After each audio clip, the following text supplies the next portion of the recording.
충격 폭로. 115명을 죽인 미녀 스파이 김연희. 16일 만에 사면된 진짜 이유. 여러분, 1987년 11월 29일 115명이 탄 비행기가 하늘에서 증발했습니다. 그리고 며칠 뒤 한 일본 여성이 체포됩니다.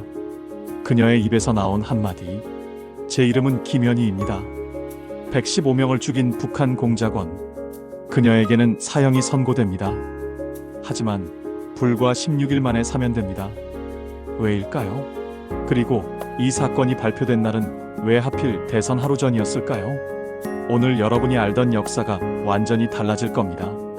1987년 11월 29일 오전 이라크 바그다드를 출발한 대한항공 858편 서울 김포공항으로 향하는 이 비행기에는 중동에서 일하고 돌아오는 노동자들이 타고 있었습니다. 김포공항에서는 가족들이 손을 흔들며 기다리고 있었습니다.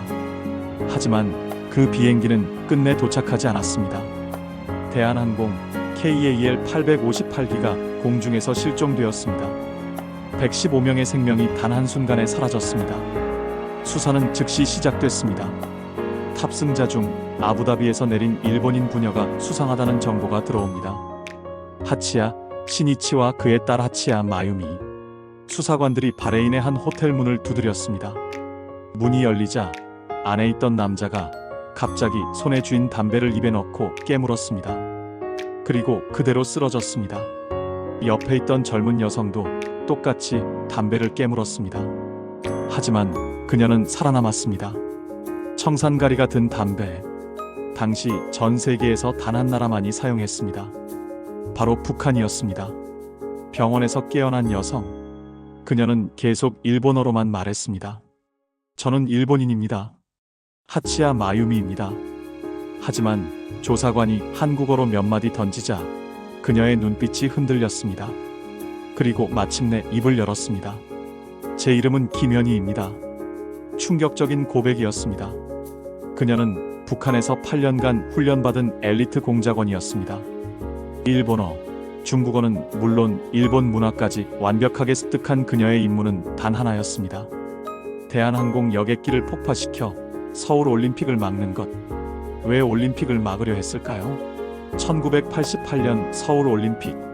전 세계가 한국을 주목하던 그 순간 북한은 패배감에 휩싸여 있었습니다. 남한의 눈부신 경제 성장, 국제사회의 인정. 이 모든 것이 김정일에게는 견딜 수 없는 굴욕이었습니다. 김정일은 명령했습니다. 서울 하늘 아래 공포를 보여줘라. 올림픽을 무산시켜라. 그 명령의 끝에 115명의 무고한 시민이 희생됐습니다. 김현희와 김승일은 바그다드 공항에서 858편에 탑승했습니다. 그들의 가방 안에는 플라스틱 폭탄과 타이머가 숨겨져 있었습니다. 아부다비에 도착하자 그들은 짐만 비행기에 남겨두고 내렸습니다. 그리고 9시간 후 미얀마 상공에서 비행기는 폭발했습니다. 김연희는 체포됐고 한국으로 이송됐습니다. 그리고 사형 선고를 받았습니다. 당연한 결과였죠. 그런데 이상한 일이 벌어집니다. 사형 선고 16일 만에 사면. 115명의 유가족들은 경악했습니다. 우리 아버지는 돌아오지 못했는데 왜 그녀는 살아있나요? 왜 정부는 김연희를 살려줬을까요? 공식 이유는 이렇습니다. 그녀는 북한 체제의 피해자이며 살아있는 증거로서 북한의 만행을 세계에 알려야 한다. 하지만 많은 사람들이 의심했습니다. 진짜 이유는 따로 있는 거 아닌가?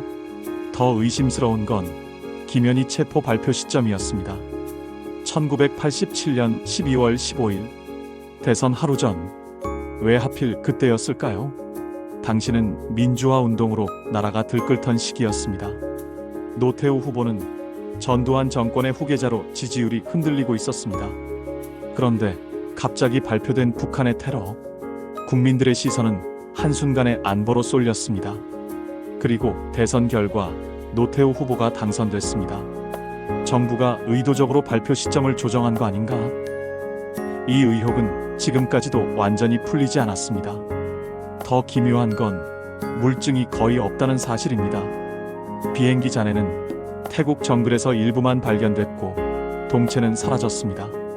심지어 고물상에 팔렸다는 소문까지 돌았습니다. 블랙박스도 정확한 폭발 지점도 명확한 물증도 없었습니다. 오직 김현희의 자백만이 유일한 증거였습니다. 그래서 일각에서는 지금도 의문을 제기합니다. 정말 북한의 소행이 맞나? 혹시 다른 진실이 숨겨진 건 아닐까? 물론 대부분의 증거는 북한 소행을 가리킵니다. 청산가리 앰플, 일본 여권 위조 기술, 김현희의 상세한 증언. 하지만 의문은 남습니다. 왜 증거를 제대로 보존하지 않았을까? 왜 발표 시점이 하필 대선 하루 전이었을까? 왜 김현희는 16일 만에 사면됐을까? 김현희는 사면 후 한국에서 살았습니다. 결혼도 하고 아이도 낳고 책도 썼습니다. 그녀는 여러 인터뷰에서 눈물로 사죄했습니다. 제가 저지른 죄는 용서받을 수 없습니다. 평생 속죄하며 살겠습니다. 하지만 유가족들의 상처는 아물지 않았습니다. 우리 가족은 돌아오지 않는데 왜 그녀만 행복하게 사나요? 2009년 김현희는 일본을 방문합니다. 당시 일본 정부는 그녀를 VIP로 대접했고 전용기까지 제공했습니다. 115명을 죽인 테러범을 왜 VIP 대접하나? 논란이 됐습니다. 115명의 생명. 그들은 누군가의 아버지였고 어머니였고 자식이었습니다. 중동에서 땀 흘려 일하고 가족품으로 돌아가던 평범한 사람들이었습니다. 김영숙, 박경희, 이순자, 최민수, 강태식. 115명의 이름. 우리는 그들을 기억해야 합니다. 그리고 마유미라 불린 한 여성. 그녀는 가해자였지만 동시에 북한 체제의 피해자였을지도 모릅니다. 8년간 세뇌 교육을 받고 명령에 따라 움직인 그녀. 과연 그녀에게 선택권이 있었을까요? 하지만 그 어떤 이유도 115명의 죽음을 정당화할 수는 없습니다. 이 사건은 아직 끝나지 않았습니다. 진실은 여전히 안개 속에 있습니다. 왜 발표 시점이 대선 직전이었는지, 왜 증거가 제대로 보존되지 않았는지, 왜 김현희는 16일 만에 사면됐는지, 역사는 질문하는 자만이 진실에 다가갈 수 있습니다. KAL 858편 희생자 115명을 기억합니다.